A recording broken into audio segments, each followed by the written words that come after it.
You must be wondering, what am I doing? I'm thinking deeply about what my heart looks like. I mean, I know how it looks like from the science textbooks, and also how it looks like as a shape, right? But does our heart have an alarm system that tells us when it's not pure? That would be quite cool, right? But if the alarm sounds when my heart is not pure, do I have to use soap to clean it?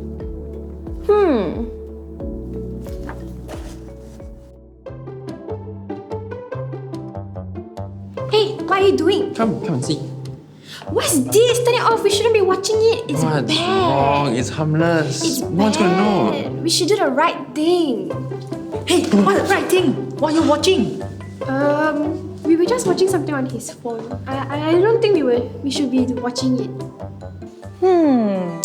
Wanting to do the right thing is good. But it is not just about doing the right things, but doing the right things for the right reasons. Proverbs chapter 4, verse 23 tells us the importance of guarding our hearts. Above everything else, guard your heart. It's that everything you do comes from it.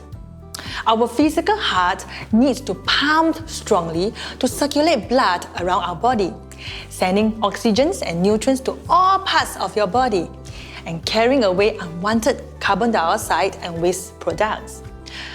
Our spiritual heart needs to be able to do the right things for the right reasons, so that we can be spiritually healthy, living a life that pleases and honors God, and that is to be pure in heart. We can read in Matthew chapter 5, verse 8. Blessed are the pure in heart, for they shall see God. You see, being pure in heart involves the inner thoughts, motives, and intentions of a person. Here, a pure heart is the heart that God has cleansed through the death and resurrection of Jesus on the cross. It is a heart that is undivided and completely devoted to God. It is a heart that holds on tightly to the one we love and refuses to let go. The pure in heart know God, love Him, enjoy Him, and glorify Him. So the pure in heart has a deep and personal relationship with God, willing to obey and follow Him. The pure in heart place their hope and security in God, truly believing that He will never leave nor forsake them. The pure in heart desire to live a life that pleases God. To be pure in heart also means to have integrity. You do not lie, cheat. We do not give empty promises. We act upon what we say we will do. We will say what we mean and mean what we say. We are genuine in our interactions with people. Our words and actions are consistent in private and in public. In Matthew chapter 23, we read about Jesus giving a stern warning against doing things for the wrong reasons. Jesus spoke harshly against the teachers of the law and the Pharisees, accusing them of not practicing what they preach and doing things only for others to see. Jesus actually called them pretenders. And Jesus gave specific instructions for the people and His disciples not to do what the teachers of the law and Pharisees were doing. We have to check our hearts and ensure that we are doing and saying things out from a pure heart. Let's be real and sincere with our words and actions. And the pure in heart will be blessed and assured that they will see God. You see, our eyes see what our heart loves. When we love God and be completely devoted to Him, our eyes will see Him, even if others do not. It's like when you visit a museum, especially one with paintings and sculptures, there's always a sign that says, "Please do not touch," and with a barricade. Even though they were displayed for us to view and appreciate, we need to keep our distance when viewing them. We cannot touch the paintings and sculptures with our hands. We can only look with our eyes. See, our relationship with God is not like that. Unlike the rule of no touching in the museum, There's no barrier between God and us. The pure in heart do not only see God with their eyes, they are able to go into the presence of God and talk to Him, praise Him, worship Him, and feel His love. They do not need to keep their distance away from God. In fact, God desires for us to draw near to Him. When we are pure in heart, we want to live for God. We will see God when we read the Bible every day. We can see God in our daily happenings and the nature around. We will see God through the people in our life, recognizing that we are all created in the image of God. We will see God even in the daily mundane of life.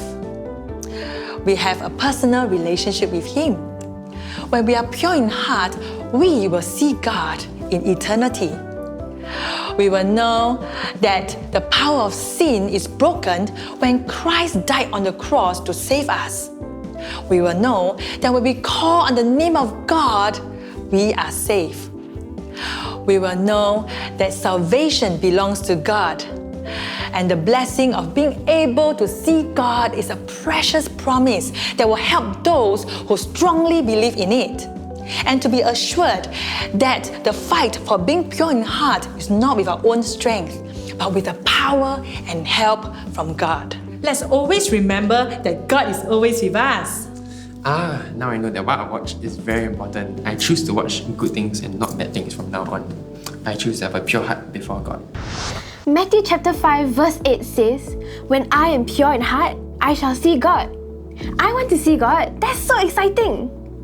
So, how do we be pure in heart?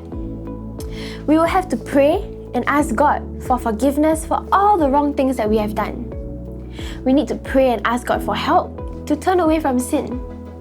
Then, think about all the things that are making us not want to read the Bible, that are making us not want to pray or even worship God. Go and tell our parents and ask them for help to do all these things together. Hang out with friends who are willing to make a commitment together to read the Bible and pray every day. Memorize Bible verses. Let's start with Matthew chapter 5 verse 8. "Blessed are the pure in heart, for they shall see God." And most of all, we need to have a personal relationship with God. Spend time with Him every day. Choose to see the things that God has provided for us and be grateful. It doesn't seem like an easy thing to do, but we know that we don't have to do it by ourselves. God is with us, and He will help us. If you are watching this today, let's pause here for a while. Let's check the condition of our hearts. It is important that we know what our hearts are like so that we grow as followers of Christ. If there is a need, there is no shame in asking God for help. He loves us and He will help us. So for the next 1 minute, let's ask ourselves these questions and do a short reflection. Take some time to reflect and say sorry to God if you need to. Number 1. Is there any part of you that is serving God for selfish reasons? Number 2. What sin is hindering you from living a life that pleases God?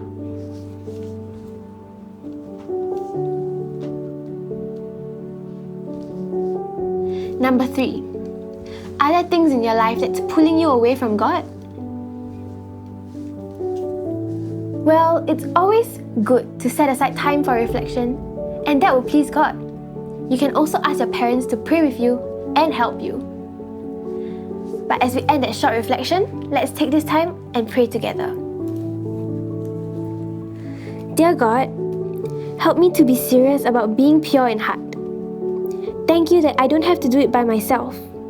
I have my parents, my friends, my Sunday school teachers, and most importantly, I have you who is always with me, helping and guiding me.